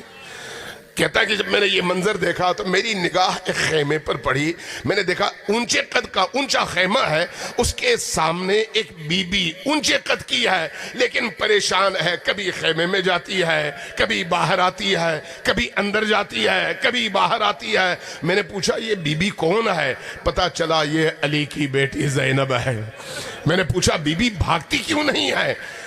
بیان کیا گیا، بتایا گیا کہ خیمے میں حسین ابن علی کا بیمار بیٹا علی ابن الحسین غشی کی کیفیت میں ہے، اس جوان کو چھوڑ کر جا نہیں سکتی اور اٹھا کر باہر لا نہیں سکتی۔ اس اسنا میں کہتا ہے میں نے دیکھا چند خواتین نے مدد کی اور سید الساجدین کو باہر لے کر آئے۔ جیسے ہی یہ باہر لے کر آئیں تو آگ اس خیمے تک بھی پہنچ گئی اور وہ خیمہ بھی جل گیا۔ اب میں یہ منظر دیکھ کر رو رہا تھا تو میری نگاہ ایک چھوٹی سی بچی پر پڑی۔ میں نے دیکھا چھوٹی سی 3-4 سال کی بچی ہے، اس کے دامن پر آگ لگی ہوئی ہے اور وہ اس آگ کی وجہ سے اس تپش میں رو رہی ہے اور چیختے ہوئے بھاگ رہی ہے۔ جب میں نے یہ منظر دیکھا تو بھاگا تاکہ اس بچی کو روک کر آگ بجھا سکوں، لیکن میں نے کیا دیکھا، بچی نے جب مجھے اپنے پیچھے آتے دیکھا تو ڈر گئی اور تیزی سے بھاگنے لگی۔ میں آگے سے آیا، بچی کو روکا، اس کے دامن کی آگ بجھائی۔ جیسے ہی میں نے دامن کی آگ بجھائی، بچی نے عجیب نگاہوں سے میرے چہرے کی طرف دیکھا، گویا نگاہوں سے ایک سوال پوچھ رہی ہو کہ اے مہربان انسان، تو کہاں سے آیا ہے؟ کربلا میں تو جتنے بھی لوگ اب تک آئے وہ مارنے والے تھے، لوٹنے والے تھے، آگ لگانے والے تھے، تو آگ بجھانے کے لیے کیسے آ گیا؟ کہتا ہے میں نے اس بچی کو روکا، جب آگ بجھ گئی تو میں نے بغور جائزہ لیا، میں نے دیکھا اس کے رخسار سیاہ ہو چکے ہیں، میں نے دیکھا اس کا بدن زخمی ہے، میں نے دیکھا کہ اس کے کان کی لو پھٹی ہوئی ہے اور خون رس رہا ہے۔ میں نے پوچھا بیٹی یہ تمہارا بدن زخمی کیوں ہے؟ کہا کہ ان ظالموں نے جب ہماری چادریں اور مکنعیں چھیننے چاہے تو نیزے کی انیاں جو استعمال کی اس کی وجہ سے میں زخمی ہو گئی۔ میں نے پوچھا بیٹی یہ تمہارے کان کی لو پھٹی ہوئی ہے؟ کہا میرے بابا نے مجھے بالیاں پہنائی تھیں، ان ظالموں نے آ کر اس زور سے کھینچیں کہ بالیاں لوٹ لیں، لیکن میرے کان کی لو پھٹ گئی، خون رس رہا۔ میں نے پوچھا بیٹی تمہارے رخسار کیوں سیاہ ہیں؟ کہا ان ظالموں نے جب میں نے اپنے آپ کو بچانا چاہا تو انہوں نے اتنے تمانچے مارے کہ میرے رخسار سیاہ ہو گئے۔ میں نے پوچھا بیٹی تم اتنی چھوٹی سی، اتنی مظلومہ، تم ہو کون؟ جواب ملا کیا تم نے مجھے نہیں پہچانا؟ میں حسین کی لاڈلی بیٹی سکینہ ہوں۔ میں نے پوچھا بیٹی ذرا مجھے بتاؤ میں تمہاری کیا خدمت کروں تاکہ تمہارا یہ غم کم ہو؟ اس بچی نے ایک عجیب سوال کر دیا، اب میں رہ گیا کہ میں کیا جواب دوں، میرے بال کھڑے ہو گئے۔ کیا کہا؟ کہا ذرا مجھے نجف کا رستہ بتا دو۔